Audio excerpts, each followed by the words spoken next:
a gente levou essa discussão sobre meritocracia no Brasil para o nosso time de entrevistados. O que o Naércio Menezes, professor do INSPER, pensa sobre isso? Vamos ver. Qual o problema do conceito de meritocracia aplicado no Brasil? O problema é que as pessoas produzem mais ou menos, não só devido ao seu esforço, mas devido às condições de vida, as condições em que elas foram criadas desde que nasceram. Crianças que nasceram em um ambiente mais privilegiado acabam tendo muito mais investimentos ao longo da vida do que as que nasceram em famílias mais pobres. Por exemplo, as que nasceram em ambientes privilegiados têm mais acesso a bens culturais, têm acesso à saúde, à educação de qualidade, a viagens, livros, um ambiente familiar. E tudo isso, a ciência mostra que ajuda no desenvolvimento cerebral, tornando as pessoas com mais habilidades, não só cognitivas, como socioemocionais, como perseverança, resiliência. E tudo isso contribui para a sua produtividade. Então, não é só uma questão de se esforçar. As pessoas se esforçam e, portanto, são mais produtivas. Você tem que ter um estoque de habilidades que é desenvolvido ao longo da sua vida e que depende de onde você nasceu. E isso acontece em todos os países, não só no Brasil, mas nos Estados Unidos, na Europa, na Austrália. Em todos esses países, você tem uma quantidade de recursos que é distribuída de forma muito desigual. O economista Piketty, por exemplo, bastante famoso, tem vários estudos documentando a desigualdade que sempre vigorou na França, na Inglaterra, e como ela é perpetuada através da herança e assim por diante. Bom, vamos começar do começo. Então, a gente viu na nossa enquete, Karnal, deixa eu abrir aqui de novo, que 73% das pessoas que seguem a gente no Instagram não acreditam que no Brasil dá para ter meritocracia, 27% das pessoas disseram que sim. Eu chamei o Naércio para conversa antes de ouvir vocês sobre essa enquete, depois eu quero ouvir a Gabi também sobre o Naércio, porque ele diz, não é só sobre se esforçar. Então vamos falar sobre a enquete primeiro. Karnal, você imaginava esse resultado de 73% dizendo que não acredita em meritocracia no Brasil? Nós somos uma sociedade de desigualdade histórica e crescente. Hoje em dia, a pandemia, inclusive, revelou uma brutalidade, quer dizer, de pessoas que não têm o que comer e outras que podem lidar, inclusive, com o tédio, não tem mais o que ver na TV a cabo.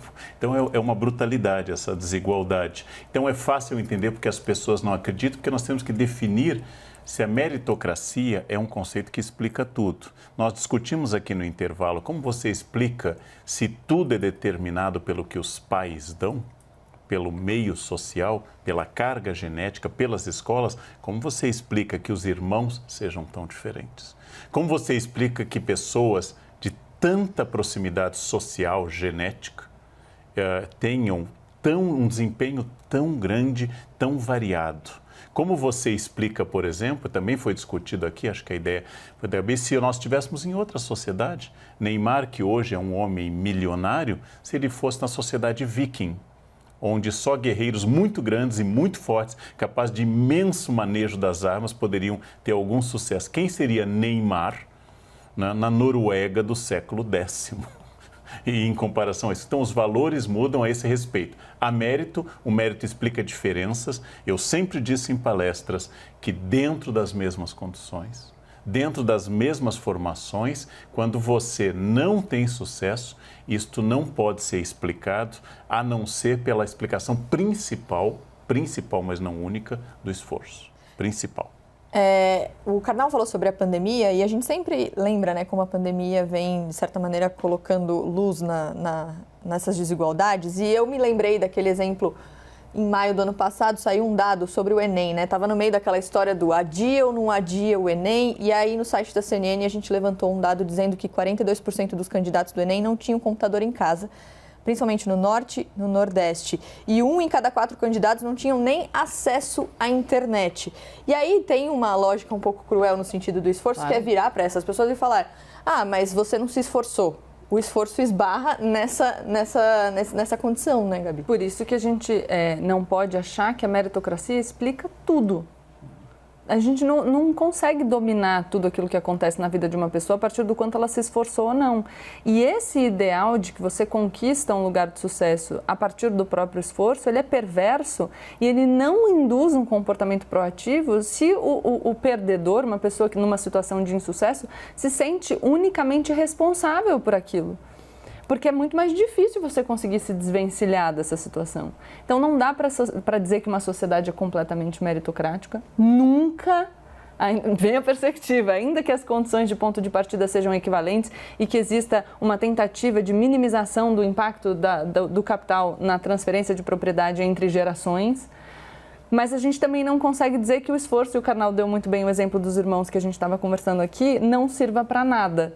Então, por isso que o interessante é fazer esse balanço, para que as pessoas se sintam cada vez mais motivadas e, a partir da própria motivação, tenham chance, tenham espaço para construir, para, enfim, desenvolver a sua potência criativa. A gente fala em diminuir a desigualdade no Brasil e muitas vezes as pessoas acham que essa é uma postura assistencialista. Essa é uma postura de produção, de crescimento, porque imagina só quanto potencial criativo, quanto que a gente tem perdido dentro dessas pessoas que não têm computador em casa, que não têm acesso à internet. Então não é que a gente vai investir numa equalização de condições só porque a gente é bonzinho, a gente pode investir na equalização de condições porque isso é produtivo, porque isso é eficiente. Porque é uma melhor estratégia. Então, é sempre entender aquilo que a gente está discutindo com um pouco mais de complexidade, embora eu saiba que o nosso tempo é curto. Só para falar do Karnal relativo ao Neymar, eu me referi aqui ao livro do Sandel, A Tirania do Mérito, que é muito interessante para estudar esse assunto, mas quem quiser entender um pouco mais sobre essa questão de você não deve ser recompensado por aquilo que a sociedade valoriza e, portanto, você não tem mérito por aquilo, não existe esforço, é o Sandel quando ele fala do John Rawls no livro Justiça dele, que também é muito bom, porque a gente consegue entender justamente o que o Karnal descreve no começo, como a interpretação do que é igualdade, do que é liberdade varia de teoria para teoria. E aí a gente consegue entender que a nossa visão de mundo é uma visão de mundo e que existem outras visões que a gente tem que aprender a dialogar dentro dessa complexidade que é a existência humana.